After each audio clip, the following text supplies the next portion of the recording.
ఆవిడకి ఆయన అన్ని చేయిస్తాడు, ఆయన ఎప్పుడు చూసుకోడు. గజాసురుణ్ణి సంహరించి ముత్యాలు వస్తే దండకిచ్చి ఆవిడ మెడలో వేస్తాడు, తనేం వేసుకోడు. ఆయన ఏం వేసుకోపోయినా ఆయన ఎప్పుడైనా ఒక్కటేసుకుంటే చూడాలని ఆవిడకు అలానే ఒళ్ళంతా తగిలించేస్తే ఆయనకు అసహ్యం, ఏమిటివన్నీ ఆయన విసిరగలు పారేస్తాడు. అందుకని ఏదో ఒక్కటేస్తే అబ్బా ఉండండి అలా చూడాలనుంది, ఆ ఒక్కటి ఉంచుకోండి అందనుకోండి. ఆవిడ మొహం చూసి ఇంకా కాదనలేక, మరి స్వాధీన వల్లభ కదా, ఆవిడ కోసం అదోటి ఉంచుకున్నట్టు. ఏమిటి ఉంచుకున్నాడు? బయట బంగారం కాదు, తన మింగిలే గరళాన్ని నీలమణిగా ఉంచుకున్నట్ట కంఠంలో. అందుకని ఈ కథని చెప్తూ దీన్ని ఎంత అందంగా చెప్పారంటే శంకరాచార్యులు వారు, అమ్మా నీలకంఠుడయ్యాడమ్మా నీ భర్త, అందుకని నీలకంఠ అని పిలిస్తే అబ్బా ఆనాడు లోకాల కోసం గరళం మింగాను, ఇవాళ ఎవడో ఆర్తితో పిలుస్తున్నాడు నన్ను ఉలిక్కి పడతాడు. నువ్వు విరాగి అయినటువంటి భర్తకి రాగమును కల్పించి ఆయన మెడలో ఒక హారం వేసి చూసుకున్న పతివ్రతవి నువ్వు తప్ప ఆయన మెడలో నీలమణి వేయగలిగిన వాడు ప్రపంచంలో ఉన్నాడమ్మా, నీకొక్కదానికి చెల్లిందమ్మా. అందుకని అదిగో అటువంటి మా తల్లివి నువ్వు, అటువంటి తండ్రి ఆయన, మీ ఇద్దరు మా తల్లిదండ్రులు, మేము నీ బిడ్డలం, మాకేం కావాలి ఇంకా? ఇది శంకరుల ప్రశ్న. ఈ భార్యాభర్తల అనుబంధాన్ని చెప్పడానికి శంకరులు అంటారు, సుధామప్యాస్వాద్య ప్రతిభయజరా మృత్యుహరిణి. ఆ పాల సముద్రాన్ని చిలికి ముసల్తనం రాకుండా, చావు రాకుండా వాళ్ళు అమృతం తాగారు. బతికున్నారమ్మా? వాళ్ళు ఏం బతికి లేరు. ఎవరున్నారు? సుధామప్యాస్వాద్య ప్రతిభయజరా మృత్యుహరిణీం విపద్యంతే విశ్వే విధిశతమఖముఖాప్యాది విషద. శతమఖుడంటే ఇంద్రుడు, 1000 యాగములు చేసినటువంటి వాడు ఇంద్రుడు అవుతాడు. అందుకని ఆ ఇంద్రుడు ఉన్నాడా? ఇంద్రుడు లేడు. పోని దేవతలున్నారా? దేవతలు లేరు, అందరూ వెళ్ళిపోయారు. ఇంద్రుడు దేవతలు ఏమిటమ్మా? బ్రహ్మగారే లేరు, బ్రహ్మగారు కూడా వెళ్ళిపోయారు. ఆ బ్రహ్మగారుల శిరస్సులన్నీ కపాలాలన్నీ కదా శివుడి మెళ్ళలోకి వచ్చాయి. అందుకని బ్రహ్మగారు వెళ్ళిపోయారు. వీళ్ళెవరూ తాగలేదా అమృతం? వీళ్ళందరూ తాగారు. ఏరమ్మా తాగిన వాళ్ళందరూ? ఒక్కళ్ళే వెళ్ళిపోయారు. కానీ మీ ఆయన ఏం తాగాడు? అమృతం తాగలేదు, హాలాహలం తాగాడు. తాగిన చిత్రం ఏమిటి? ఆయన మాత్రం జీవించే ఉన్నాడు. ఎందువల్ల జీవించున్నాడో తెలుసా అమ్మా? అది ఆయన గొప్ప కాదులే అమ్మా, నాకు తెలుసు అసలు రహస్యం. తవ జనని తాటంక మహిమా. అమ్మా నీ చెవులకు పెట్టుకున్న తాటంకముల గొప్పతనం అమ్మా ఇది అన్నారు శంకరాచార్యులు గారు. ఏమిటి ఈ మాట? బాగా జ్ఞాపకం పెట్టుకోండి. ఈ మాట చెప్పడంలో ఒక రహస్యం కూడా చెప్తున్నారు శంకరులు. ఒకరికి పెద్ద యాక్సిడెంట్ అయి బతికారనుకోండి, వెంటనే ఏమంటారంటే ఆయన చాలా అదృష్టవంతుడండి బతికాడు అనరు. ఆవిడ తాళి భాగ్యం గొప్పదండి, ఆయన బతికాడంటారు. మీకు ప్రపంచంలో 8 సౌభాగ్య వస్తువులు ఉన్నాయి. మొన్న ఎవరు పంచిపెట్టారో నాకు తెలియదు కానీ అనుముల ప్రసాదం పంచిపెట్టారు ఒక రోజున ఇక్కడ. అనుములు 8 సౌభాగ్య వస్తువుల్లో ఒకటి. అలాగే తాటి చెట్టు 8 సౌభాగ్య వస్తువుల్లో ఒకటి. తాటి చెట్టుని పొరపాటున కూడా కాలుతో తన్నకూడదు. అసలు మీకు రహస్యం ఏమిటో తెలుసా అండి? మనం ఇవ్వాల అంటే బంగారు బిళ్ళలు తెచ్చి శతమానాలని కడుతున్నాం, కానీ శాస్త్రం తెలుసున్నవారు సౌభాగ్య వస్తువుగా దేన్ని కడతారో తెలుసా? తాటాకు ముక్కలు కట్టాలి. అది తాళము అంటే తాటాకు. తాళపత్ర గ్రంథాలు అంటాం కదా, తాళపత్ర గ్రంథాలైన అన్నట్టే తాటాకు యొక్క ముక్కని తెచ్చి కట్టుకుంటే తాళి భాగ్యము అంటే సౌభాగ్య వస్తువు కనుక తాటి చెట్టు యొక్క ఆకు ముక్క తెచ్చి గొలుసులో వేసుకుంటారు. అది సౌభాగ్య వస్తువు, సర్వమంగళ స్వరూపం. అలాగే 2 ఉంటాయి ప్రధానమైన సౌభాగ్య వస్తువులు. ఎట్టి పరిస్థితులలోనూ ఈ 2 లేకుండా స్త్రీ పెళ్ళయ్యాక పురుషుడి ముందు కనపడకూడదు.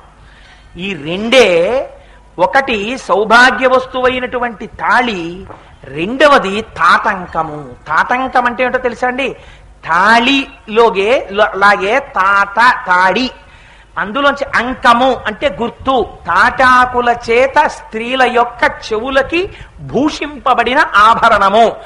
ఇప్పటికీ మీరు బాగా పల్లెటూర్లలో చూస్తే తాటాకు ముక్కలు పెట్టుకుంటారు. మీకు ఇప్పుడు జ్ఞాపకం ఉందో లేదో నాకు తెలియదు కానీ పూర్వం చెవులు కుట్టిస్తే ఆడపిల్లలకి మొట్టమొదట తాటాకు ముక్కలు ఎట్టేవారు. ఇంకేం పెట్టకూడదా? ఈ చెవులు కుట్టేవారిని ప్రత్యేకం స్నానం చేసి వారు వచ్చే ముందు తాటాక ముక్కలు పట్టుకొచ్చి కత్తెర పెట్టి కత్తిరించి చెవులు కుట్టగానే మీకు బాగా జ్ఞాపకం ఉండుంటుంది, తాటి పువ్వారం అనేవాడు. తాటాకుల మధ్యలో నాచుల మెత్తటి పదార్థం ఒకటి ఉంటుంది, వాడు ఆ పువ్వారం కూడా తెచ్చేవారు. తెచ్చి ఈ తాటాకు ముక్క చెవులో పెట్టి పువ్వారం రాసేసేవారు రక్తం వస్తుంటే. సరే ఇప్పుడు చెవులు కుట్టించుకోవడాలే లేవనుకోండి, అదంతా ఇందాక చెప్పానే సీమంతం అన్నది ఇప్పుడు ఎంత రిచువలిస్టిక్కో. ఇప్పుడు సీమంతం అంటే స్వీట్లు పంచుకోవడం అంతే, అంతకన్నా సీమంతం ఏమిటి? సీమంతం అంటే ఏం చేస్తారో తెలుసా అండి? గాజులు పెట్టించడం అంటే భర్త భార్య చెయ్యి పట్టి మొట్టమొదట గాజులు తొడగాలి. భర్త మొట్టమొదటి రక్షణ మంత్రం చదువుతాడు. అందుకని ఆ ఎక్కించేటప్పుడు ఏ గాజుకి డిజైన్ ఉండకూడదు. డిజైన్ లేని ప్లెయిన్ గాజులు సాదా గాజులు అంటారే, సాదా గాజుల్ని భర్త మొట్టమొదటిసారి స్త్రీ చేతులకి ఎక్కిస్తాడు సీమంతంలో. అలా ఎక్కిస్తే ఏమవుతుందంటే ఆ గర్భం మీదకి ఏదైనా ఆసురీ శక్తుల కన్ను ఉంటే అటువంటి దోషం వల్ల ఆ గర్భం విచ్ఛిన్నమై ఒక్కొక్క నాడు గర్భాంతర్గతమైన సంతానము గర్భము ధరించిన స్త్రీకి కూడా ప్రమాదం రావచ్చు. అంతలా పొంచి ఉంటారు. అందున నేను ఇలా చెప్పానని మీరు అనుకోకండి. గర్భమునందు సంతాన సంఖ్య ఎక్కువ ఉంటే అంత ప్రబలంగా ఉంటుంది చూపు. అందుకని అప్పుడు ఎక్కువ రక్షణ చర్య చేపడతారు. భర్త గాజులు తొడుగుతాడు, సాదా గాజులు, డిజైన్ ఉండకూడదు. సాదా గాజులు ఎక్కిస్తే, అందుకే మనకి చూడండి ఒక మాట అంటారు, రక్షాబంధనం దొరుకున్నారంటారు. ఏదైనా మీరు పూజ చేశారనుకోండి, ముందు రక్షాబంధనం కడతారు. మీరు భార్యకి రక్షాబంధనం కడతారు. ఆయన కంకణం కట్టుకున్నాడండి, నేను ఈ పని చేస్తానని అంటారు. కంకణం కట్టుకున్నాడంటే గాజు లాంటిదే అది కూడా. ఈ గాజులు మీరు నమ్మండి నమ్మపోండి, రక్షణ మీకు నమ్మకంలోంచే వస్తుంది. భర్త తన చేతులతో శుభముహూర్తంలో సీమంతంలో తొడిగినటువంటి గాజులు, భర్త తన చేతితో కుంకం బొట్టు తీసి సింధూరం బొట్టు తీసి పాపట ఎందు అలంకారం చేస్తాడు సీమంతంలో. ఇవి భర్త వచ్చి చెయ్యాలి. నేను ఇలా అడిగాను అని మీరు అనుకోవద్దు. ఇవాళ ఎన్ని చోట్ల సీమంతాలలో భర్త వచ్చి వీటిని చేస్తున్నాడు నాకు చెప్పండి. అది ఆడవాళ్ల వేడుక మీ దృష్టిలో. అది మీరు ఎన్ని రకాల స్వీట్లు తెస్తారు, మీరు తెచ్చేటప్పుడు గులాబ్ జాములు తెండి, గాడిద గుడ్డు తెండి, ఇవి తప్ప అసలు నీ కూతురు గర్భాన్ని, నీ కూతురు గర్భాంతర్గతమైన శిశువుని రక్షించుకునే ప్రయత్నం నీ జన్మలో నువ్వు చేస్తున్నావా? ఎక్కడుంది నీ పెద్దరికం? ఎక్కడుంది నీ భర్తృత్వం? నీ భార్యని రక్షించుకోవడం నీకు చేత కాదు, నీకు తెలియదు సీమంతం అంటే ఏమిటో. నువ్వు సీమంతం గురించి మాట్లాడతావు, నువ్వు స్వీట్లు అట్టుకొచ్చి పంచుతావు. తెలిసి తెలియక ఎక్కడో ఎవడో ఎలా చేశాడో తెలియనటువంటి స్వీట్లు పట్టుకొచ్చి భుక్త శేషాన్ని పట్టుకొచ్చి అక్కడ పెడుతున్నావు అమ్మవారికి. ఎంత అపచారం చేస్తున్నావు. నువ్వు మడి కట్టుకుని నీ ఇంటి భార్య ఉండి అక్కడ పెట్టి అమ్మవారికి నివేదన చేసి నీ వంశం పెరగాలని కోరుకోవాలి, నువ్వు తాత అవ్వాలని కోరుకోవాలి. ఏం చేస్తున్నావు సీమంతం? నేను ఇలా ప్రశ్నించానని అనుకోకండి, ఇవాళ శ్లోకంలో వచ్చింది కాబట్టి చెప్పాను. నిజంగా ఒక్కొక్క ధర్మం, ఒక్కొక్క ఉపచారం మనకి దేశంలో జరుగుతున్నవి ఇవాళ చూస్తుంటే కన్నుల వెంట నీళ్లు వస్తాయి. ఎంత ఆశ్చర్యకరంగా అయిపోయిందిరా ప్రపంచం ఇవాళ. ఎక్కడి నుంచి వస్తుంది రక్షణ రమ్మంటే? ఎక్కడి నుంచి వస్తుంది ఐశ్వర్యం రమ్మంటే? ఎక్కడి నుంచి వస్తుంది సుఖం రమ్మంటే? ఎక్కడి నుంచి వస్తుంది భార్యాభర్తల మధ్య అనుబంధం రమ్మంటే? ఎక్కడి నుంచి వస్తుంది ఇంటికి మంగళతోరణం కట్టాలంటే? ఎక్కడి నుంచి వస్తుంది శరీరంలో ఆరోగ్యం ఉండమంటే? పాడైపోతోందంటే సనాతన ధర్మం లేదు, ధర్మం మీద నమ్మకం లేదు, చెయ్యవలసిన పని చేసిన వాడు లేడు. వేలంబరం, మోజు, వెర్రి, దీని పట్ల తిరిగినాడు అవే వస్తాయంతే. అందుకని శంకరులు అంటారు, సుధామప్యాస్వాద్య ప్రతిభయజరా మృత్యుహరిణి తవ జనని తాటంక మహిమ.